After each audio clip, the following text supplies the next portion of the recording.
there's a good chance, a 9% chance that the main number is 0 or less, which is the definition of the p-value. That's something we talked about, right? This is 9% of our sampling distribution. This is 9% of the area, which can be represented by the cumulative percentage, also by the area. We learned all that, right? This is the 95% confidence range represented by this term confidence level, which is something they use, directly linked to this alpha. So just doing a quick recap so we remember this forever, okay? Let's put this alpha aside for a second. What the fuck do we use alpha for, right? People keep talking about alpha. Well, we use alpha for the alpha rule. And if I usually emphasize things in my class, this is probably one of the most important things in statistics. The alpha rule.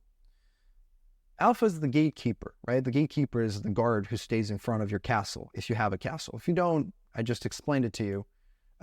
So the way that this alpha rule works is if the p-value, right, which is this number here, is larger than alpha, which is set of 0.05, right, then it's like, imagine like a little cup that you're trying to fill up this cup. And if the cup is past this 0.05, you're like celebrating, okay? If the alpha is larger than alpha, if the p-value is larger than alpha, which is the case here, right, 0.09 is larger than 0.05, also represented here in the distributions, you can look back and forth between either this illustration or that illustration. We're going to assume that the main number is 0. Why? Because 0 is contained in the range. It's the thing I was telling you about earlier, right? So in this case, we retain the null hypothesis. And we look at the null hypothesis and we're like, okay, that makes sense. That makes sense. As a statement, let's retain it.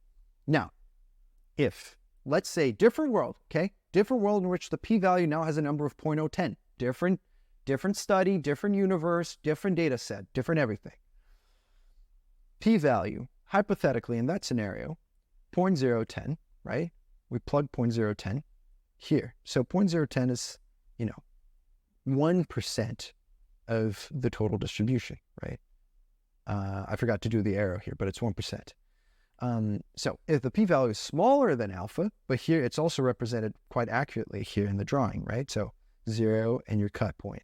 If your p-value is smaller than alpha, it means that, well, we're going to assume that the main number is not 0. We're going to assume that the main number is something other than 0, that the null hypothesis is bullshit. So we're just going to reject the null hypothesis in this situation. Again, why? Because the 0 is outside the 95% range.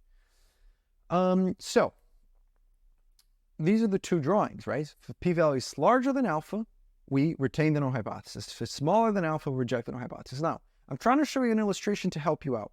If this is a first-year course and you're too confused, just remember, p-value larger than alpha, right? P-value larger than 0.05, retain null hypothesis. P-value smaller than alpha, reject null hypothesis. Now, if this is a second-year course, if this is a more theoretical course, you have to learn this. You have to understand this. So take a second to pause and really look at this. Okay.